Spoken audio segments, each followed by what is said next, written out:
دو قومی نظریے کی بنیاد پر، دو قومی پہلے تو علامہ اقبال اس کے قائل نہیں تھے۔ علامہ اقبال کا پہلے خیال یہ تھا کہ سارے جہاں سے اچھا ہندوستان ہمارا، یہ اقبال نے لکھا تھا۔ پھر اقبال کہتے ہیں میری سوچ بدلی، اور پھر میں نے کہا کہ نہیں، خطوں کے زور پہ نہیں، آپ رنگ نسل کے زور پہ نہیں، بلکہ کہنے لگے کہ اپنی ملت پر قیاس اقوام مغرب سے نہ کر، خاص ہے ترکیب میں قوم رسول ہاشمی۔ آپ جو تقسیم کریں گے، یہ جو تقسیم ہوئی ہے نا عرب کی، یہ مذہب کی بنیاد پہ نہیں ہوئی، یہ تو ان کی ذاتی لڑائیاں تھیں، چھوٹا سا دبئی بن گیا، چھوٹا سا مسقط، چھوٹا سا ابو ظبی، یہ تو ان کی ذاتی لڑائیاں تھیں، قبیلوں کی لڑائیاں تھیں، جنگیں تھیں، چھوٹے چھوٹے ملک الگ سے تقسیم ہو گئے۔ یہ مذہب کی بنیاد پہ ایسا نہیں ہوا۔ دنیا میں جتنی ریاستیں ٹوٹ کر بڑی ریاستوں سے الگ ہوئی تو اس میں یہ تھا کہ ہماری قوم الگ ہے، ہم سردار علیحدہ سے ہیں، اس لیے ہم علیحدگی پسند ہیں۔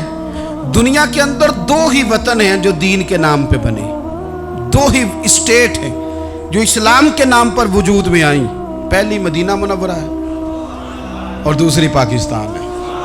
خالص مذہب کے نام پر یہ دو ریاستیں وجود میں ہیں، ایک مدینہ طیبہ اور دوسرا پاکستان۔ پاکستان کا مطلب کیا؟ لا الہ الا اللہ محمد رسول اللہ صلی اللہ علیہ وسلم۔ اس بنیاد پر اس وطن کو، خطے کو حاصل کیا گیا، یہی نعرہ لگایا گیا، یہی نعرہ محمد علی جناح لگاتے تھے، یہی ڈاکٹر اقبال لگاتے تھے، یہی نعرہ چودھری رحمت علی لگاتے تھے، یہی وہ نعرہ تھا جس نعرے کو تحریک پاکستان کے قائدین نے آگے پہنچایا۔ اس زمانے میں جو رائٹر لکھتے تھے، ان کی تحریریں آپ آج بھی نکال کے دیکھ لیں، وہ کہا کرتے تھے کہ پاکستان قائم ہوگا تو امیر غریب کی تفریق ختم ہوگی، پاکستان میں وہی نظام آئے گا جو نظام رسول پاک صلی اللہ علیہ وسلم لے کے آئے، قرآن کو نافذ کر دیا جائے گا۔ یہ اس زمانے کے لوگ لکھا کرتے تھے، بیان کرتے تھے، اسی کا ابلاغ ہوتا تھا۔ پتہ نہیں پھر کس کی نظر لگی، کیا ہوا، اور تحریک پاکستان میں جذباتی طور پر علماء نے کردار ادا کیا۔ علماء نے، حضرت مولانا عبدالحامد بدایونی، حضرت مولانا سید نعیم الدین صاحب مراد آبادی، حضرت مولانا عبدالعلیم صاحب میرٹھی، اور ایک بڑا نام امیر ملت حضرت پیر سید جماعت علی شاہ صاحب محدث علی پوری، 100 سال سے زیادہ عمر کے بابا جی تحریک پاکستان کے لیے جلسے ہو رہے ہیں۔ بابا جی سے اٹھا نہیں جاتا، تو جس طرح 4 لوگ چارپائی پہ جنازہ اٹھاتے ہیں، اس طرح 4 لوگوں نے چارپائی پہ بابا جی کو اٹھایا ہوا ہے، امیر ملت سید زادے، اور چارپائی ان کی اٹھا کے جلسوں میں لے جائی جاتی ہے، اور وہ تقریریں کرتے ہیں اور کہتے ہیں سنو بھائی، جو مسلم لیگ کو ووٹ نہیں دے گا پھر ہم اس کا جنازہ بھی نہیں پڑھائیں گے، جو ووٹ نہیں دے گا ہم دفن بھی نہیں ہونے دیں گے اپنے قبرستانوں میں، جو ووٹ نہیں دے گا ہمارا مرید ہی نہیں۔ اتنے جذبات میں لا کے 40,000 لوگوں نے قربانیاں دی۔ ایک نظریہ تھا کہ ہندو الگ قوم ہے، مسلمان ایک، اور پھر پاکستان بنایا گیا۔ آج کیا دھما چوکڑی ہے، کیا ذاتوں پاتوں کی بنیاد پر؟ یہ تو ہندوؤں کا طریقہ تھا کہ وہ ذاتیں پاتیں گنتے تھے کہ یہ برہمن ہے، یہ شوتری ہے، یہ کھتری ہے، یہ فلانا ہے، یہ ہمارے گھر نہیں آ سکتا، یہ نیچ ہے۔ اور اگر آج اس ملک میں بھی الیکشن ذات کی بنیاد پہ لڑا جائے، اور یہاں بھی صرف اس لیے سپورٹ کیا جائے کہ یہ میری برادری کا ہے، صرف اس لیے سپورٹ کیا جائے کہ میرا قبیلہ ہے، پہلے دیکھا جائے کہ یہاں کون سی برادری مضبوط ہے تو اس کینڈیڈیٹ کو ٹکٹ دیا جائے، تو پھر کیا آپ نے وطن بنا کے کیا کمال کیا؟ تو اس کا ایک نظریہ ہے۔ کیا نظریہ ہے کہ مسلمانوں کا رہنا، اٹھنا، بیٹھنا، کھانا پینا الگ ہے۔ دیکھو ایک سادی سی بات ہے، یا آپ نے داڑھی رکھنی ہے، مونچھیں رکھنی ہے، تو اس پر بھی نبی پاک صلی اللہ علیہ وسلم نے کہا کہ الگ سے تمہاری شناخت ہونی چاہیے، الگ سے۔ فرمایا تم نے یہودی چونکہ مونچھیں بڑی رکھتے تھے، فرمایا تم نے داڑیاں بڑی کرنی ہیں، مونچھیں پست رکھنی ہیں، یہودیوں کی مخالفت کرنی ہے۔ یہ لفظ ہیں حدیث میں ساتھ۔ سادی سی بات ہے نا، پگڑی باندھنی ہے، باندھ لے کوئی آدمی۔ ہمارے پنجاب میں لوگ پگڑی بھی کہہ دیتے ہیں، صافہ بھی کہہ دیتے ہیں، کلہ بھی کہہ دیتے ہیں، جو جس کے من میں آیا، لیکن حضور نے تاکید لگائی، فرمایا خاص ہے یہ بھی، یہ اسلام کا کلچر ہے، کلچر الگ سے ہے۔ فرمایا یہودی بغیر ٹوپی کے سر پہ پگڑی باندھتا ہے، تم نے پہلے ٹوپی پہننی ہے پھر پگڑی باندھنی، یہودی کی مخالفت کرنی۔ یہ الگ کلچر ہے، الگ تہذیب ہے مسلمانوں کی، خاص ہے ترکیب میں قوم رسول ہاشمی۔ آپ کی عدالت میں وہ والا نظام نہیں ہوگا جو امریکہ میں ہے، آپ کی عدالت میں وہ والا نظام نہیں ہوگا جو برطانیہ میں ہے، آپ کے پارلیمنٹ میں وہ نظام نہیں چلے گا جو یورپ کا، برطانیہ کا، فلانے کا ہے۔ آپ کی پارلیمنٹ میں، آپ کی عدلیہ میں وہ نظام چلے گا جو قرآن کا ہے اور رسول اللہ کے فرمان کا ہے۔ یہ نظریہ تھا، نظریہ۔ اب اس نظریے کی لوگ بات ہی نہیں کرتے، عوام بھی نہیں کرتی، بالکل نہیں۔ میں بڑی دیر سے رو رہا ہوں، بہت سارے بڑی بڑی گدیوں کے پیر بھی نہیں کرتے۔ ان کو پتہ ہے کہ اگر نظام مصطفیٰ نافذ ہوتا ہے تو مجھے بھی بتانا پڑے گا کہ 80 مربع کہاں سے آئے، مجھے بھی بتانا پڑے گا کہ یہ جو میں 1.25 کروڑ کی کار میں گاڑی میں گھومتا ہوں تو یہ کہاں سے آئی، حساب دینا پڑے گا۔ اور پھر جب پاکستان بن گیا، قربانیوں کے بعد بنا، آپ نے ناراض نہیں ہونا، میرا مہاجر فیملی سے تعلق ہے، جو عزیز رشتہ دار قریبی یہاں رہتے تھے نا، مقامی، وہ تو مہاجروں میں رشتہ داری نہیں کرتے تھے۔ صحیح کہہ رہا ہوں؟ کہتے مہاجر ہے، اچھا جی غیر مسلم ہے، جگہ نہیں دیتے تھے رہنے کو۔ میں کیسے آپ کو بات بتاؤں؟ پھر اس چھوٹی چھوٹی غلطیوں کو لوگوں نے ووٹ بنا کے بڑی بڑی قتل و غارت نہیں کی اس ملک میں۔ اتنا بڑا تکلیف والا منظر تھا۔ میرے دادا جی کی فیملی ساری پاکستان آئی تھی، دادی کی نہیں آئی تھی۔ 97 میں میری دادی کا انتقال ہوا، وہ آخری دن تک رویا کرتی تھی، جی پتر پتہ نہیں میرے پرا ہیں ان کے فوت ہو گئے، پتہ نہیں میرا کوئی چچا ہے کہ سارے چلے گئے۔ کس لیے آپ نے، اگر یہی دھما چوکڑی سیاست کی کرنی تھی، ذات پات آپ نے رکھنی تھی، تو وہاں کوئی دکھ تھا؟ یہ تماشے تو وہاں بھی ہو رہے۔ وہ آخری دن تک رویا کرتی تھی۔ اب تو خیر آنکھیں بڑی جدید، ان کا آپریشن ہوتا ہے، تو ایک زمانے میں آنکھوں کا آپریشن ہوتا تھا، ڈاکٹر کہتے تھے لائٹ بند رکھو، سبز رنگ کی پٹی بند ہو، 4 گھنٹے کے بعد دارو ڈالنا ہے آنکھ میں، ڈراپس ڈالنے۔ میں 4 گھنٹے کے بعد ان کی آنکھوں میں ڈراپس ڈالنے جاتا تھا، تو کبھی کبھی مجھے بٹھا لیتی تھیں، تو کہتی تھیں کہ پتہ نہیں کوئی بچا ہے کہ نہیں بچا، پتہ نہیں اب کوئی ہے کہ نہیں، پتہ نہیں کوئی ان میں سے ہوگا کہ نہیں۔ پتر میں تینوں دساں ساڈے پنڈ کس طرح دا ہوندا سی، میں تمہیں بتاؤں فلانی چیز۔ پھر جناح نے اعلان کیا تھا کہ ملک بن گیا، کہتی تھی ہم نے بڑا کہا اپنے رشتہ داروں سے کہ چلیں، پر وہ کہتے تھے یہ تو تھوڑے دنوں کی بات ہے، سب نے واپس آ جانا ہے۔ میں نے 2 دفعہ یہ ماحول دیکھا ہے، اٹاری اسٹیشن پہ، واگا بارڈر پہ، ایئرپورٹوں پہ، ایک بھائی ادھر ہے ایک ادھر ہے، اس طرح تڑپ کے روتے ہیں جب لوگ انڈیا پاکستان آتے جاتے ہیں۔ کیوں آپ نے یہ سارا کچھ کیا؟ صرف ایک نعرہ تھا کہ پاکستان کا مطلب کیا؟ لا الہ الا اللہ محمد الرسول اللہ۔ صرف ایک نعرہ تھا کہ یہاں ہم حضور کا دین لے کے آئیں گے، وہ دین تم لائے نہیں، انہیں نوابوں، وڈیروں، چودھریوں کے ذمے تم نے کام لگا دیا۔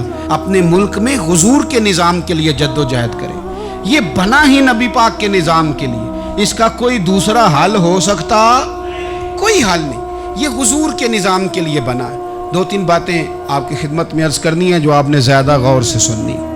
سب سے پہلے تو پاکستان بدلنے کے لیے ضروری ہے کہ نظام مصطفیٰ کے لیے جد و جہد کی جائے، فکر حسینی اپنائی جائے، اور وقت کے ہر یزید کو للکارا جائے، اور للکار کر کے نظام کے لیے کوشش کی جائے کہ نظام مصطفیٰ اس ملک میں نافذ ہو۔ اس جد و جہد کو آگے بڑھایا جائے، وہی جد و جہد جو ہمارے بزرگوں کا قافلہ صدر الفاضل سید نعیم الدین مراد آبادی سے لے کر علامہ شاہ احمد نورانی صدیقی تک، اور آج کے اس دور کے اکابرین تک جو جد و جہد کرتا آیا ہے، اس جد و جہد کو اپنایا جائے۔ ہمارے منہ سے یہ لفظ نکلیں کہ ہمیں صرف مسجد میں دین نہیں چاہیے، کچہری میں بھی چاہیے۔ دیکھیں نا، کچہری میں دین نافذ ہو تو کس طرح ہوتا ہے۔ تراویح بڑی سونی حضرت ابی بن کعب پڑھایا کرتے تھے، قرآن بڑا سونا پڑھتا، تو حضرت عمر نے کہا یہ تراویحیں پڑھائیں گے۔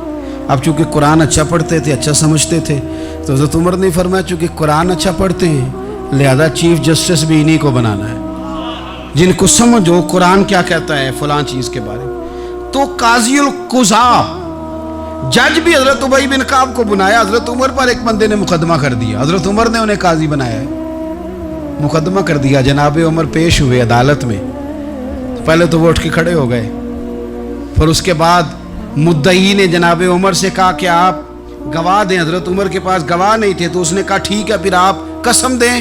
تو حضرت ابی بن کعب رضی اللہ تعالیٰ عنہ فرمانے لگے آپ کو امیر المومنین کے ساتھ یہ رویہ اختیار نہیں کرنا چاہیے،